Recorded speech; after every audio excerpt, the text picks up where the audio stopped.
hosted by Brandy Pet. Welcome, everybody. It's me, Brandy P, with my lovely co-host, Miss Pacifica and Amelia Peacock. And I hope everyone's having a decent Thursday. I know it's been a very heavy week for everybody. A lot has happened, and it's been a very somber day of memorial as well, considering the date it is today. I very much appreciate my sisters and having you ladies on tonight, as we're having a podcast unlike any that we've done in the past. And for me, I think that it's important that we are always still looking out for our brothers and sisters, even when they're no longer with us. And I think that's why this topic is so important today. But before I did deep dive into that, I did want to do a weekly catch up with you two ladies. How have your weekends or weeks progressed? Oh, it's been a lot of stuff this week. There's been I'm going through some physical changes and things like that, just with some modalities of treatment. And so with all of those changes, it's just been making me extra tired. And I think that it's just a heavy day in general for me of remembrance and just keeping in mind what happened in the time between when I entered the DEP program and when I actually joined the Marine Corps, and what happened to our entire country. So, but it's been really good. Other than that, I think all of us. Yeah. Well, sis, I definitely am right there with you. I remember, I think all of us that were born during that time, we really remember exactly where we were when 9/11 happened. I remember I was a senior in high school, and I was driving to school, and the radio station, was listening to a metal radio station, and they thought it was a joke. Like they thought someone was pranking them. And then we got to school and very quickly realized that that was not the case. And I remember our teachers basically having us sit down and watch nothing but CNN and Fox News. I think it was Fox News back then. But they were like, history is going to be made now. It's important you watch what is about to happen. And, it's just something that 24 years later, I don't know. I just think that it definitely was something that absolutely was a turning point for a lot of us, I think, and especially in mindset. And how about you, Pacifica?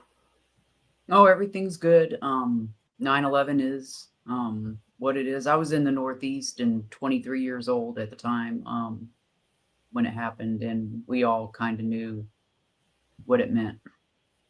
And how we didn't know how the world was going to change, but we knew that there was no undoing, there was no going back. It was whatever it was going to be from there. And all gave some and some gave all, and everyone that was involved gave, and we still pay. So absolutely. Yep. And we keep our fallen brothers and sisters in our hearts, and our first responders, firefighters, the dogs that work tirelessly. There's just so many people that were involved with everything. And that's actually something I very much would like to see one day, is like the memorial that they set in its rubble itself. But I did want to bring on our special guest for tonight. So it's rare that we do have we don't talk about specifically military topics. However, I do think it's important, especially the education aspect of it, because there's a lot of things I didn't know when it came to the topic that we're going to talk about tonight. And so I met Keith about a year ago in San Antonio, and he had expressed, after a few months, he had expressed that this is something that he very much wanted to do. So I will go ahead and introduce Keith on, and I will go ahead and let him explain what it is that he is wanting to do now. Hey, Keith, how are you doing tonight? Doing good. I've got Chally, my cat, in my lap, so if he abruptly jumps up and it interrupts my train of thought, just be aware. I'm doing good, though. Well, I'm glad to hear you're doing well, brother. And so I know that you didn't want, talking about something specific that was very personal to you. But before we get into that, did you want to introduce yourself to everybody a little bit so they know who you are? Well, I have no military experience, as already stated, and I'm a psychiatric pharmacist. I work in Murfreesboro, Tennessee, and live here as well. And yeah, I mean, I don't have any real military connections. I don't have many friends that served. If I can't really think of any close ones off the top of my head that have served. I had another grandfather serve in World War II, but he was in the European theater of things, and he came back alive, and he actually lived to be 96 and had a long, fulfilling life. And, you know, he was a really great guy, and we all miss him. And it's been almost 7 years since he passed, but I always think about him. Well, I think that's awesome. So you have military in your family as well, and so we're talking tonight about your great uncle. So he is U.S. Army Air Force's Captain Charles Nickell. And did you want to tell us about him and a bit more about what it is that you're trying to do? So Charlie, he was born in February 4th, 1922. In Hickman County, Tennessee. I don't know if it was specifically Centerville, but he was based in Centerville. His parents, my great-grandparents, are very vital to that community. They founded a neighborhood in that town. A lot of extended Nickell family still lives there. The cemetery, after he had passed, is now named after him, and it's the cemetery where I'm going to be buried and where my parents are going to be buried, and a bunch of his siblings ended up being buried as well. And we have never been able to obtain his remains. And it's been over 80 years. And he was shot down off Manila Bay, about 500 yards off the coast. Unfortunately, no one's ever gone to find his airplane and retrieve what was left of his body. I mean, at this point, his physical remains are gone, but his uniform and his, medals and his clothing and stuff would probably still be in there. What I would like to do, because I know it would be a big deal for the community of Centerville, is bring his stuff home, bring whatever's left, bring it back, and be able to have a big ceremony to put him to rest finally, and finally have this closure that our extended family has never had. Whatever is buried at that cemetery, whatever is under his marker, I don't know if they were able to put anything into the casket or not, but he's got a marker at Arlington National Cemetery. He's also got a little nameplate on the monument in the Philippines dedicated to World War II. He was a very decorated Air Force captain, and he was single. He never had kids, never married. He was big into sports. He played a lot of sports. He was going to school for agriculture. He was going to be a college graduate. I mean, he had, just a few months, he would have made it home, and he died in April of 1945. And he had so many hopes and dreams about coming back home, I'm sure, and, fulfilling, maybe helping with his parents' farm, I'm sure that's part of why he went to college for what he went to college for, which was agriculture. And he never got to live those dreams out, unfortunately. That's really impactful, and a lot of history there, it seems like. And so I'm really curious, what kind of what prompted you to start this search? Like, what brought you to that point where you're like, you know what, that's why I'm going to bring his stuff home. That's why I want to do this. What does that look like? So for me personally, it started when I started mapping out the history of my family. I got big into genealogy about 10 months ago. My mom's side of the family was a complete disaster, and it took so long to get that sorted out. My dad's side of the family, however, it was pretty well documented. I mean, we knew all of his siblings. We knew all of, his details and everything. We had a pretty accurate depiction of his life. And it kind of was one thing led down to another. I ended up going to a Nickell reunion in Centerville, and there was this guy there. I can't remember his name, but he wrote an article in the local paper about bringing Charlie's remains home. And since I'm in the throes of, genealogy and learning about my family history, it just seemed like a logical move in my mind to go after it and see what could come of it. I have written letters to 6 different people. I've written letters to the governor of Tennessee, Bill Lee. I've written letters to the senators of Tennessee. I've sent a letter to the Secretary of Defense, the Army General, and I think something to do with the Pentagon.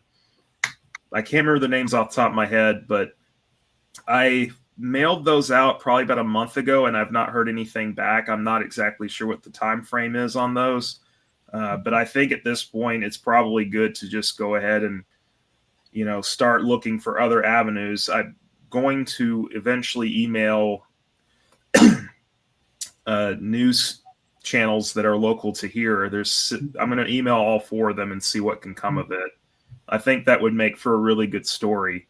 I know the focus lately has been on Korean and Vietnam veterans remains coming back home, but for the town of Centerville to have this happen would just be a huge news story to me. I really think this would be big.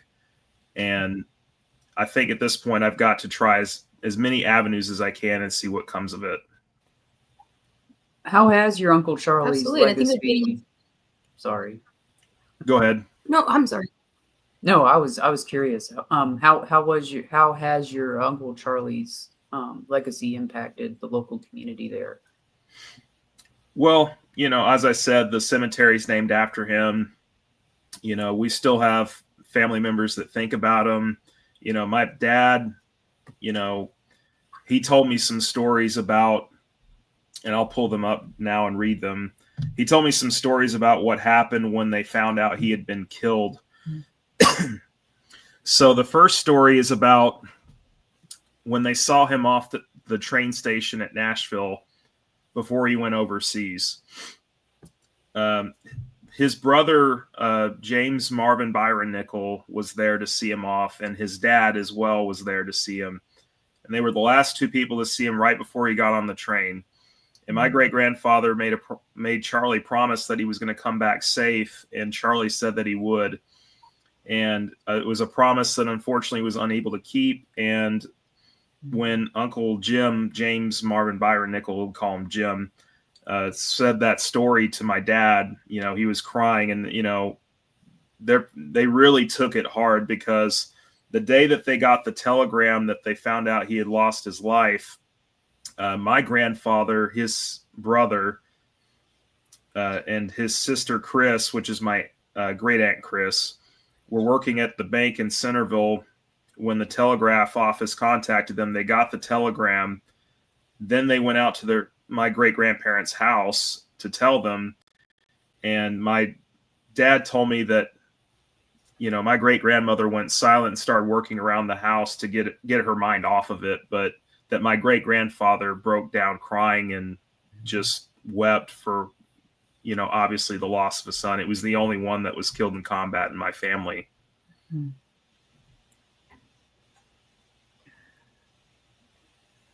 That's an intense story. it is.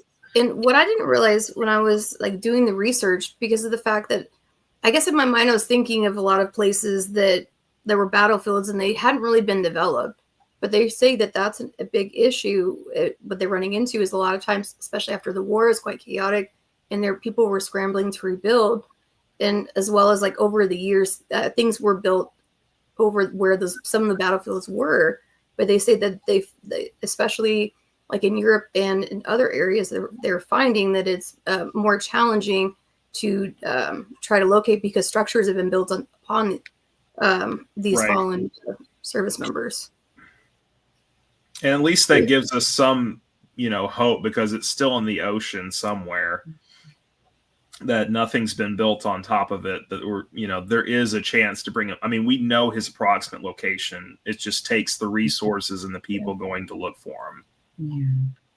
And what's been the most challenging part of your search so far? Is it just getting responses from these people you're reaching out to? Is it conflicting information that you're getting, doing requests? No, I mean, I'm still very much in the early stages, so there hasn't been a ton of progress made. Like I said, I sent out those letters. I haven't heard anything back. I'll move on to the next phase, which is, emailing local news stations to see if they would be interested in the story and Mhm. could they generate enough public interest perhaps to get something going. But this is all very sudden. This happened within like the last month and a half. Wow. That's really quick. So let me ask you, like, it sounds like there's some barriers that some of our listeners that are interested might be able to help with. So what ways are you looking for help, or what areas are you really seeking that assistance in that would really help this come to life? I don't really have a ton of information in that regard. Again, all I've done pretty much is sent the letters, and maybe something would pop, maybe, but I don't have anything substantive yet. I wonder Definitely how deep the understand. water is. Like, it almost sounds like a Yeah. James Cameron expedition. Like you're going down to the Titanic, depending on how. Maybe like a steep drop off, maybe depending on where Right. it is. There's some deep water out there. Yeah, it's very, very deep water from what I've read and heard. Mm-hmm. And so I was doing some digging for resources for people searching. And you're right, they do have a lot of resources for like Korean War and Vietnam vets specifically, or I'm sorry, service members who passed away. But there are some specifically for World War II veterans, and then there's ones that they basically encapsulate all of it. So I did want to share them now. And so, and also I didn't know, there's a lot of conflicting numbers when it comes to like the total MIAs and KIAs, because if you look at some sources, it says 79,000, it's just under 80,000, like for all foreign wars. But then if you look at some, because I wanted to know how many specifically were still MIA or KIA from World War II, that were unrecovered, and it said like 89 or like 70,000. So I was like, the math's not mathing, but they are saying that they are still finding people from World War II. They say that in Germany specifically, they have, hold on, let me see, the Commonwealth War Graves Commission, and they continue to search for and identify remains in former battlefields across the world, particularly in Europe and Pacific as well. Which I was surprised that it said the Pacific, because you think that they would just want to like worry about like Europe, right? Because that was a lot. But I thought that was a really good resource as well. And there also is the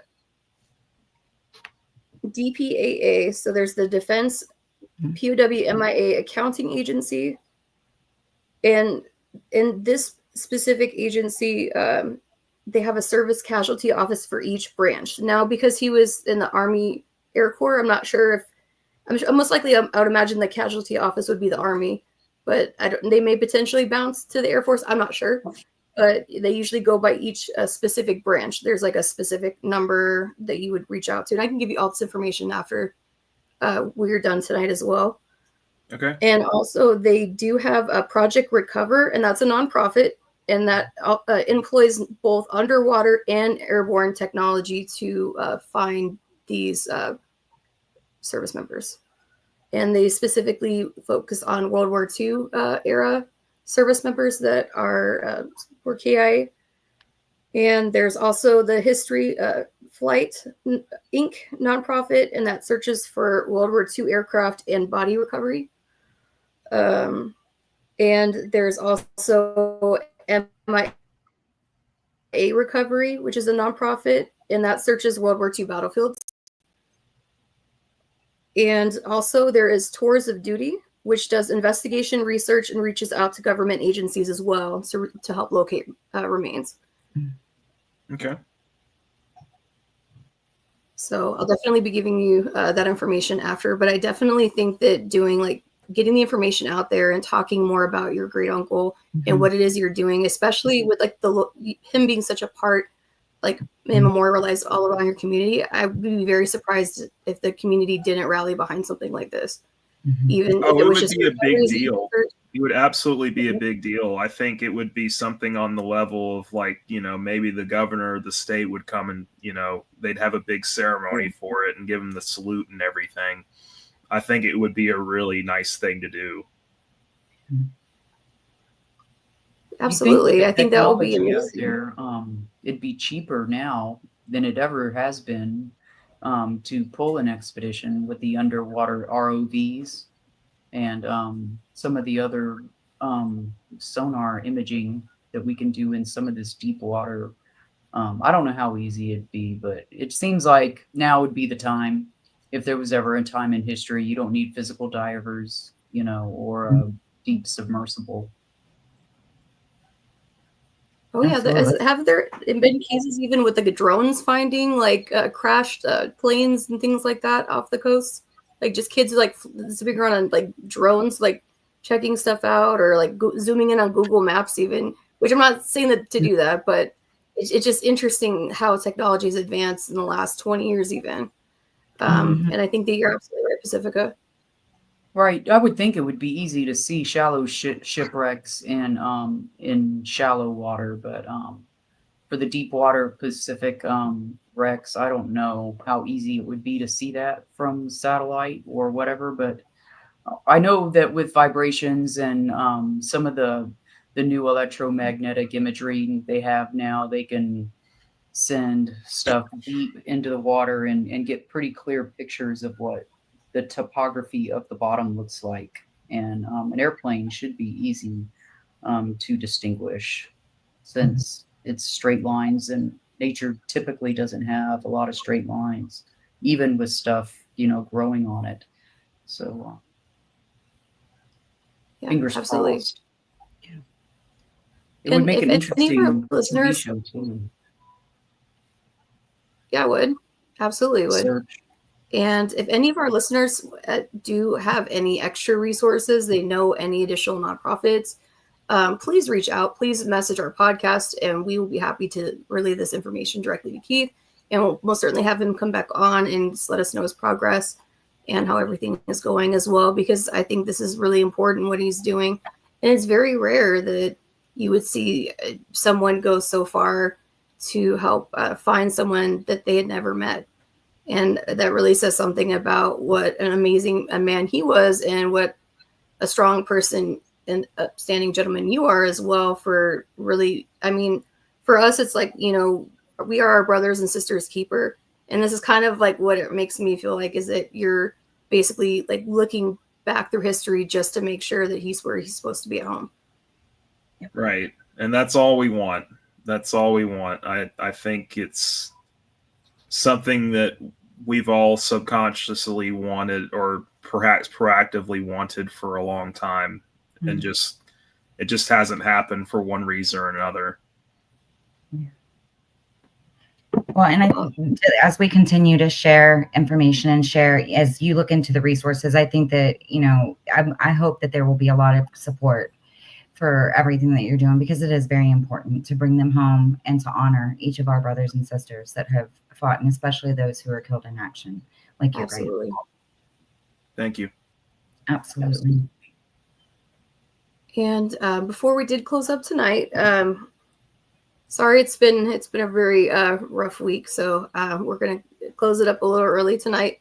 But I did want to do a knowledge drop. Amelia, did you want to discuss the knowledge drop for this week? Yeah, I'll share. I pay attention a lot. They've been doing the switch over that they're doing from the old apps and the old ways of logging into My Healthy Vet and everything. And so now the most recent update that is out is that as of September 30th, and this is on a post through va.gov. And so as of September 30th, you can no longer log into it any other way unless you have that, or outside of the id.me or the login.gov. You have to have one of those two accounts set up. You can no longer use a DS login. It has to be a login.gov or an id.me verification. that you utilize to do it. And then also they're making some additional changes to the VA app. So they're trying to make it come together a little bit, but I suggest just making sure you're checking it out, finding where everything's at so you know how to access your, my healthy vet or your records or travel or, your benefits and what that looks like. And knowing that you can get travel for your appointments. Just knowing that there is a process to where you can claim travel if you've gone more than a certain amount of miles. I believe it's 2 or 3, if I believe I remember correctly. You can verify. You can look it up.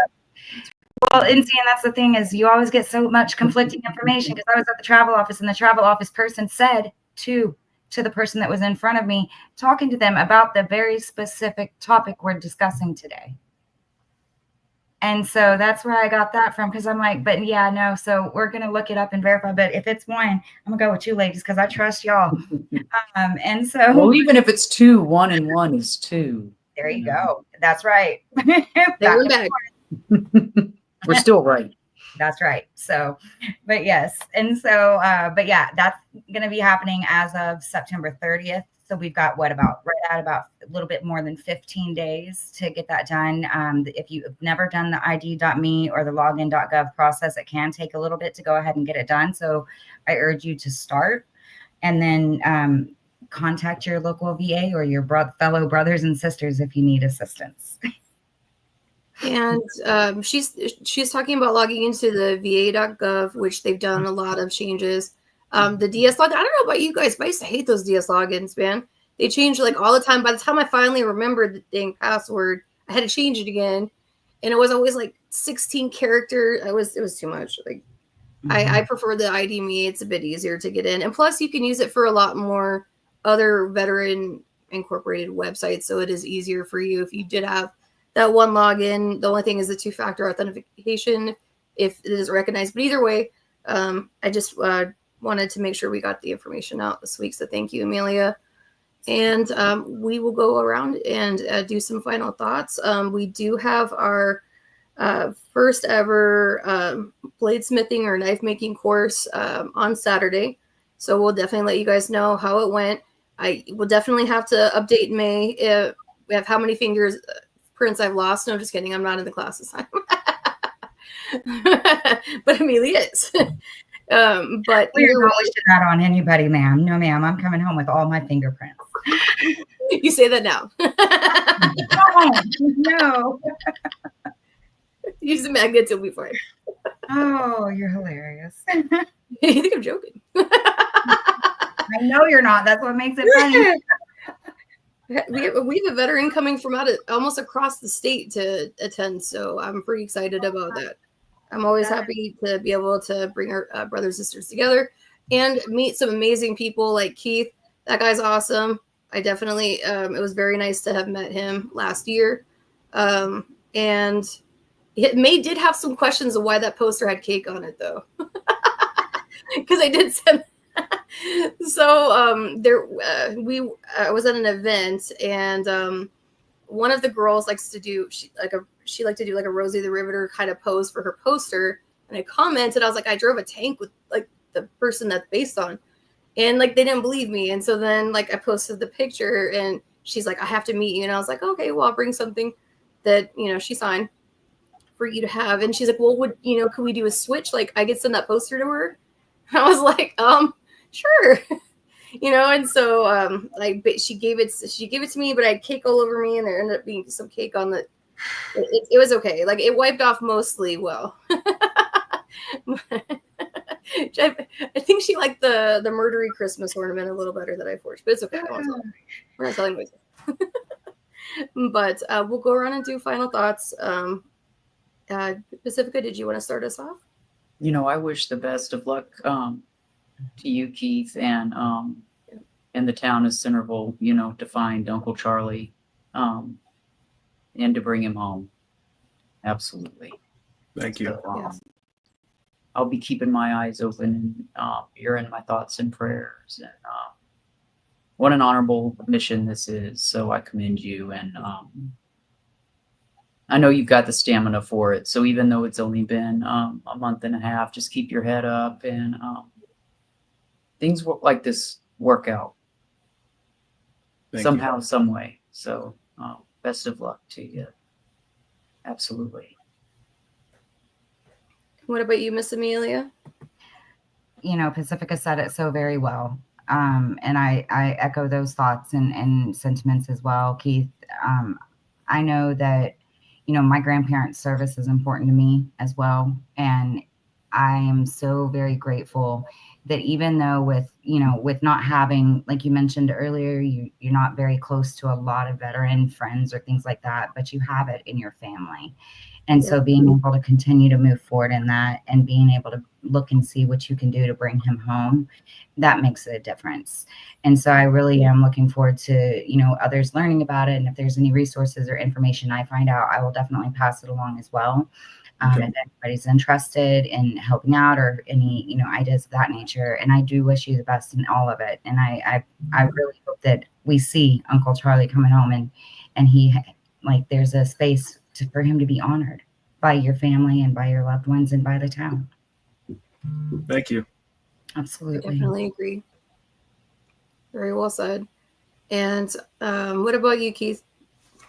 Any final thoughts for tonight? I'll just give some specific details about, you know, his service time and what he served under, and kind of drive the point home at the end. He is a Purple Heart and Air Medal recipient. He fought in the 348th Fighter Group, 342nd Fighter Squadron. His service ID is 0810404.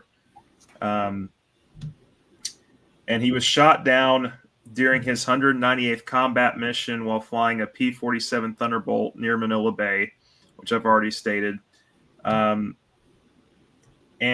you know, I realize the cost and time of undertaking such an endeavor for one soldier who died so long ago is an enormous one. But the subsequent recovery and burial would be just an amazing event for the history of Centerville. And all the members of the extended Nickell family would have closure. It would be an amazing story for the state of Tennessee. It would have the potential to go national. I mean, we have his approximate location. We know the type of plane he was flying, and the service record. We have that to go on as well. All we need is determination of other people to bring him back on our behalf.